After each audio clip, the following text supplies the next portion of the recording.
नमस्कार दोस्तों, मेरा नाम सुखलाल माको है। दोस्तों, आपका SM हिंदी कहानियाँ चैनल में बहुत बहुत स्वागत है। तो चलिए शुरुआत करते हैं।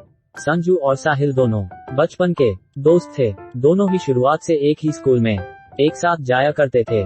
संजू एक मिडिल क्लास फैमिली से था, जबकि साहिल के पिता एक बड़े कारोबारी आदमी थे। कुछ वर्ष बाद संजू और साहिल कक्षा 9 में पहुंचते हैं। दूसरे स्कूल में एडमिशन लेने के कारण उनके घर से स्कूल की दूरी पहले के मुकाबले कुछ अधिक हो गई थी। स्कूल में अपने साथ के अन्य बच्चों को देख साहिल अपने पापा से मोटरसाइकिल दिलाने की जिद करने लगा। साहिल के पिताजी के लिए मोटरसाइकिल लेना कोई बड़ी चिंता का विषय नहीं था। उन्होंने झट से साहिल की जिद पूरी कर दी। साहिल को देख संजू के मन में भी मोटरसाइकिल लेने का विचार आया। संजू ने अपने पिताजी को कहा, मुझे साहिल की तरह एक मोटरसाइकिल चाहिए। संजू के पिताजी ने कहा, बेटा, मेरा इतना सामर्थ्य नहीं है कि मैं अभी तुम्हारे लिए एक मोटरसाइकिल खरीद सकूं। लेकिन संजू के पिताजी अपने बेटे की परेशानी समझ पा रहे थे। उन्होंने किसी तरह पैसों का इंतजाम करके संजू के लिए मोटरसाइकिल तो नहीं, लेकिन एक साइकिल खरीद ली।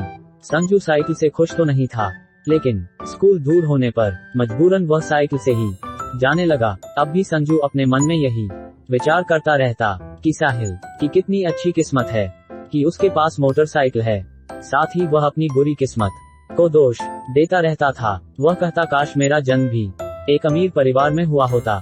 वहीं दूसरी ओर साहिल स्कूल तो बाइक से जाया ही करता था और साथ ही घर के छोटे छोटे काम के लिए भी बाइक का प्रयोग करने लगा। कभी कभी वह बेवजह ही मोटरसाइकिल लेकर ही चल देता था। साहिल की आदत पहले की मुकाबले बिल्कुल बदल चुकी थी।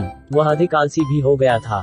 संजू मजबूरन अपनी साइकिल का ही प्रयोग कर रहा था। कुछ समय बाद उनकी इन आदतों का फर्क उनके स्वास्थ्य पर साफ दिखाई देने लगा। साहिल पहले की अपेक्षा अधिक मोटा हो गया था। उसका एक्टिविटी लेवल भी डाउन हो गया था। संजू पहले की तरह ही फिट नजर आ रहा था, क्योंकि जाने अनजाने वह फिजिकल एक्टिविटी में व्यस्त था। लेकिन संजू अब भी यही सोच रहा था कि काश मैं भी वैसे ही अमीर होता साहिल की तरह। यह कहानी हमें बहुत सी सीख देती है।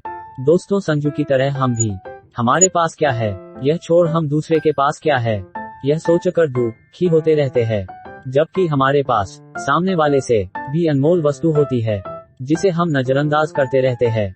अगर आपको हमारी कहानी अच्छी लगे तो कमेंट्स में जरूर बताना। धन्यवाद।